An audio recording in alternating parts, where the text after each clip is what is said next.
আজকে নানুকে কোথায় নিয়ে গেলাম এবং কি কি চশমা কিনে দিলাম, আমরা কি কি করলাম, সবকিছু নিয়ে থাকছে আজকে ভিডিওতে। হ্যালো এভরিওয়ান, আমি আকসা, সবাইকে ওয়েলকাম করছি আমার একটা ছোট্ট মিনি ব্লগে। আশা করছি সবার অনেক বেশি ভালো লাগবে।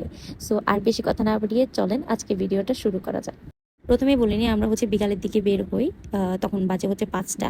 অ্যান্ড আজকের ওয়েদারটা এত সুন্দর ছিল যে কি বলবো। নানু বারবার জিজ্ঞেস করতেছিল যে কই যাচ্ছি কই যাচ্ছি, অথচ নানু কিন্তু জানে না। আমার বাসা থেকে কিন্তু জিসিটা অনেক বেশি কাছে, তার জন্য জিসিতে যেহেতু অনেকগুলো সানগ্লাসের দোকান আছে, সো আমরা জিসিতেই যাই প্রথমে। অ্যান্ড প্রথমে একটা দোকানে ঢুকে অনেকগুলো চশমা থেকে বাট একটা চশমাও পছন্দ হয় না।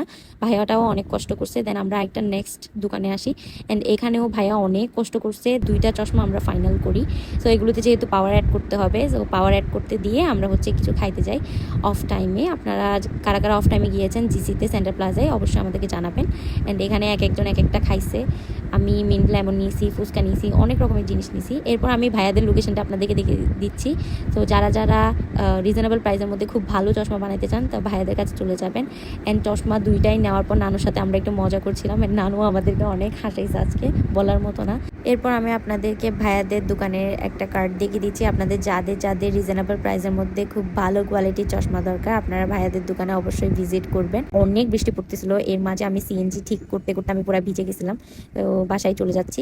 আশা করছি আজকের এই ছোট্ট ভিডিওটা আপনাদের অনেক বেশি ভালো লাগবে। ভালো লেগে থাকলে অবশ্যই লাইক, কমেন্ট, শেয়ার এবং আমার চ্যানেলটি অবশ্যই সাবস্ক্রাইব করবেন। আল্লাহ হাফিজ।